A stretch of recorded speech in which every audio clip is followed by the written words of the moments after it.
সুখেন্দু শেখর রায় তিনি সাংসদ পদ থেকে পদত্যাগ করেছেন, দল থেকেও পদত্যাগ করেছেন, কি বলবেন? না, আমি খুব দুঃখিত।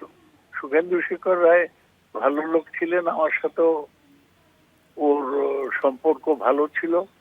উনি কিছুদিন বেসুরো কথা বলছিলেন, তা আমি ভাবিনি যে উনি পদত্যাগ করবেন। কালও আমার সঙ্গে দেখা হলো দিল্লিতে, কিছু বলেননি। তাই আমি দুঃখিত। উনি ভালো পার্লামেন্টারিয়ান ছিলেন, আমাদের সাথে মত না মিলল। সৌগতদা, আমরা জানতে পাচ্ছি যে কোয়েল মল্লিক, যাকে মমতা বন্দ্যোপাধ্যায় রাজ্যসভায় সাংসদ করে পাঠিয়েছিলেন, অভিনেত্রী, তিনিও সাংসদ পদ থেকে ইস্তফা দিতে পারেন এমন একটা আশঙ্কা দেখা দিয়েছে। আমি আপনার জানি না, সঙ্গে আমার সাথে কোয়েল মল্লিকের কোনো যোগাযোগ নেই। আচ্ছা, সৌগতদা, আপনার সঙ্গে গতকালই কথা হচ্ছিল এবং এই কয়েকজন যে সাংসদ তারা বেসুরো বাজছেন কথা আপনিও জানেন, আমাদের মধ্যে সে কথাই হচ্ছিল। কিন্তু এই যে একের পর এক সাংসদদের সরে দাঁড়ানো, পদত্যাগ করা, কেন বলে মনে হয়? একটা কঠিন সময় সবার মনোবল থাকে না সেটাই রুখে দাঁড়াবার, তাই ডিজাইন করছে। ফেভারেবল সময়, ভালো সময় সবাই থাকতে চায়, খারাপ সময় কেউ থাকতে চায় না, এটাই কারণ।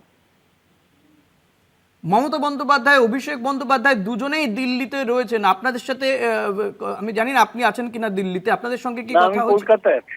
আচ্ছা, বাকি সাংসদদের সঙ্গে কি কথা হয়েছে? আপনি কিছু জানতে পাচ্ছেন কোনো এই ক্ষেত্রে কোনো না, সেসব ইনফরমেশন? আমি বলতে পারবো না, আমি তো সংবাদের সূত্র হতে পারি না। কথা অনেকের সাথেই হয়, সব বলবো কেন?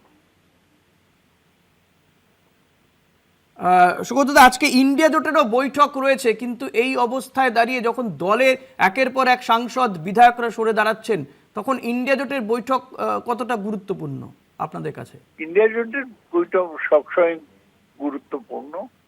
এ তো শুধু পশ্চিমবঙ্গ নিয়ে নয়, সারা ভারতবর্ষের এর সিদ্ধান্ত হচ্ছে, সুতরাং গুরুত্বপূর্ণ আছেই ইন্ডিয়া জোটের বৈঠক। সৌগতদা, আপনার কাছে লাস্ট প্রশ্ন আমার, যদি মমতা বন্দ্যোপাধ্যায়ের আসন সংখ্যা কমতে থাকে এইভাবে এবং বিধায়করা সরে দাঁড়াচ্ছেন, তারপরেও কি ইন্ডিয়া জোটে তৃণমূল কংগ্রেস আগে যে গুরুত্বটা পাচ্ছিল সেই সমান গুরুত্ব কি পাবে?